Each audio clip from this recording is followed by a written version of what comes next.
I want you to think about the last big decision that you made in your business. And I'm not talking about like just what to post today on social or which email subject line to use. I mean like a real big decision. Did you make it first thing in the morning, clear headed and rested?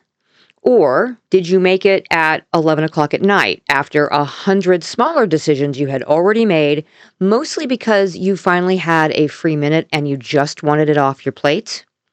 If it was the second one, stick around. We need to talk about your decisions before you make another one.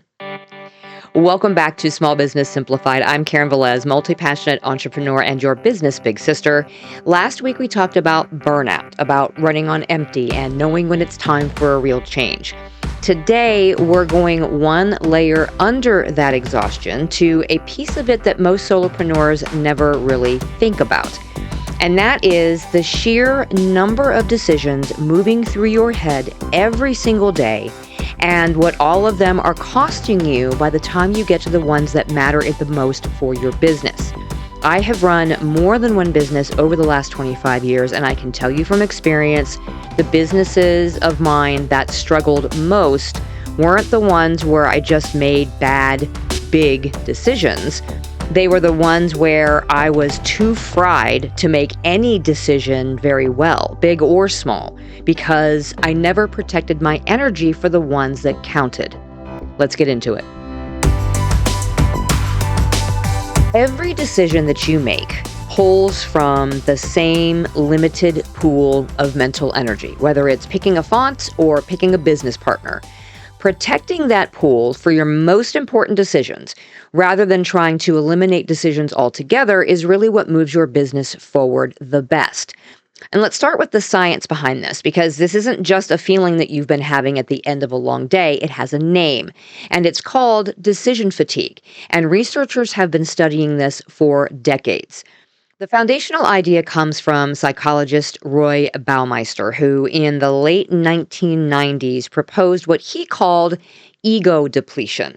His theory was that self-control and decision-making draw on the same limited mental resource, almost like a muscle that gets tired with use.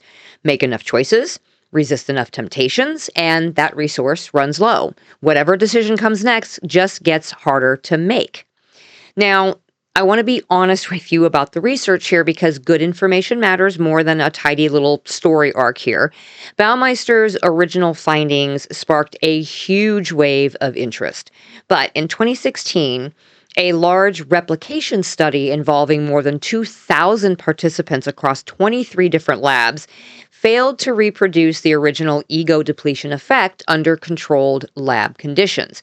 So that kicked off a real debate in psychology that hasn't fully settled yet. But the researchers on both sides of that debate do agree that mental fatigue from cognitive effort is real. What's still being worked out is exactly how it operates and how strong the effect is in a tightly controlled experiment. But our businesses aren't a tightly controlled experiment. And some of the most convincing evidence doesn't come from a lab at all. It comes from real decisions with real consequences. In 2011, researchers studying Israeli parole boards published a really striking finding. They tracked more than 1,000 parole decisions made by experienced judges over a 10-month period. Prisoners who appeared early in a judge's session right after a meal break were granted parole roughly 65% of the time. Prisoners who appeared late in a session before the next break were granted parole close to 0% of the time, regardless of their case. After the judge ate and rested, the favorable decision rate jumped right back up.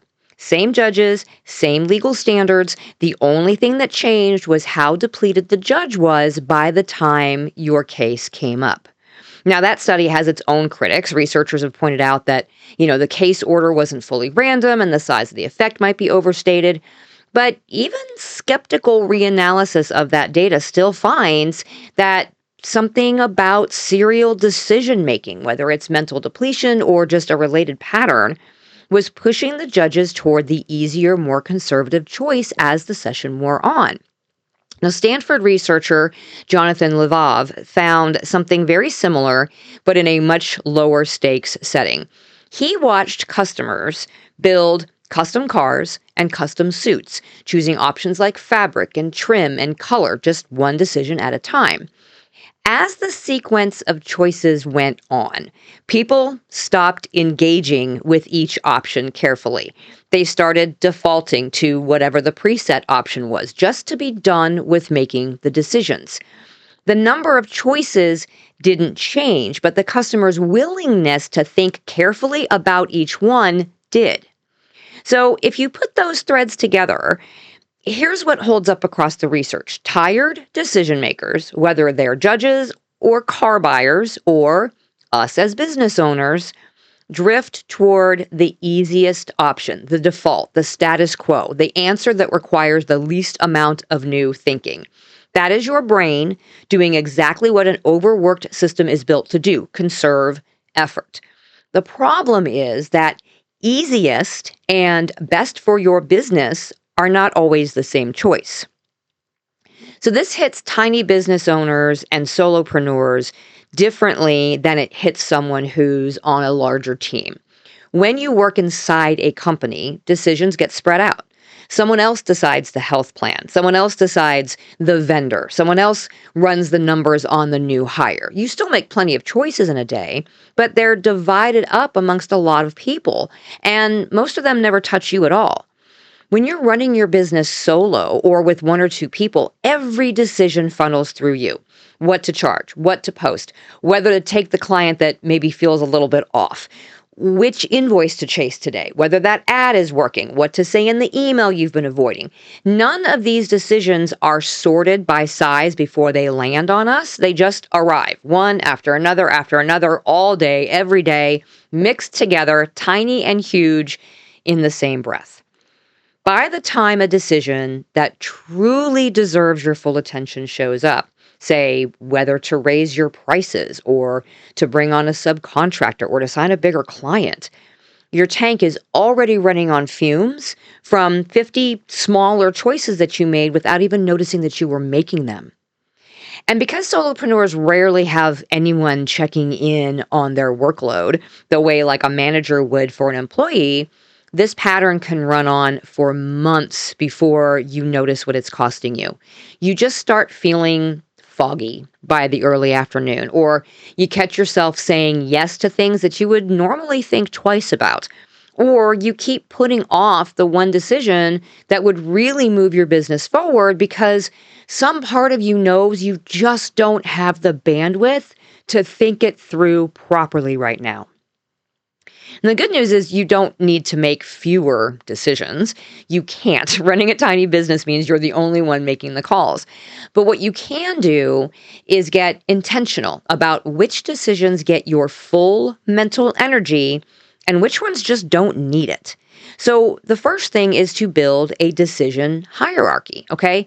Sort the choices in your business into 3 simple tiers. Tier 1 is small and reversible, okay? Silly things like a caption for your social media post or a font choice or which stock photo to use. If you get it wrong, you fix it and nobody remembers, okay? Tier 2 is more meaningful, but not permanent. A pricing test, a new offer, a schedule change, right? These deserve real thought, yes, but they can also be adjusted later if they don't work. Tier 3 is big and hard to undo. So a partnership, a hire, a major pivot, or a large investment in your business. Those deserve your sharpest thinking and your full attention, not the leftover 15 minutes at the end of a very long day. Once you know which tier a decision belongs to, you know how much energy it's allowed to take from you. The next thing is to pre-decide the small stuff before it ever even shows up, okay? In business consulting, we call this a standing rule. And it works because it turns a decision into a habit instead of it being a fresh choice every single time. So you set your prices in advance and you hold them instead of renegotiating internally every time someone asks you. You build a few email templates for the questions that you typically get every week. Pick a consistent posting schedule instead of deciding fresh every morning what today's content is going to be. Every one of these choices made once ahead of time is a decision you never have to make again. The third thing is to protect your best hours for your biggest decisions. Most people have a window, usually around mid-morning, when their thinking is the sharpest. Guard that window for those tier 3 decisions and save the routine low stakes stuff for when you're in that afternoon slump. If you're scheduling a call to discuss a contract or a partnership, don't put it at 4 o'clock in the afternoon after a full day of client work. Put it when your brain still has something left to give. Fourth, don't make a major call the moment that you are most depleted. If a decision isn't truly urgent, give it a night. Ask yourself honestly whether you're trying to make a good decision or you're just trying to get something off your plate so you can stop thinking about it. Those are two very different motivations, and they lead to two very different outcomes. And then finally, build in recovery between decision-heavy stretches. Remember those parole judges? Their decision quality reset after a break. Just having a meal and a few minutes away from the desk. You don't need a week off to reset your decision-making, but you do need short, real breaks between the stretches where you're choosing things back to back. Client calls, pricing conversations, hiring decisions. Even 10 minutes away from the screen between two really big choices gives your brain room to come back sharper for the second one. Okay, quick recap. Decision fatigue is real. Tired decision makers drift towards the easiest option, not necessarily the best one. And the research on why this happens is still evolving, but the pattern shows up again and again in real-world data. Solopreneurs feel this harder because every decision, big and small, runs through one person with nobody sorting the load. A 3-tier decision hierarchy, small and reversible, meaningful but adjustable, big and hard to undo, tells you how much energy a choice is allowed to take. Pre-deciding the small stuff turns dozens of daily choices into habits instead of fresh decisions. And your sharpest hours belong to your biggest decisions, and your most depleted hours are the worst time to make them. Your business runs on your decisions, so the quality of your thinking is one of your most valuable business assets. Protecting it is good business practice, plain and simple. Do me a favor, if you like this information, then be sure to follow me in whatever podcast player you're listening in and give the show a 5-star rating if your app allows for that kind of stuff, or subscribe on YouTube and give this episode a thumbs up. Lots more good stuff coming the rest of this season, and I would hate for you to miss anything. You've got this, and I am cheering you on. I'll see you next Wednesday.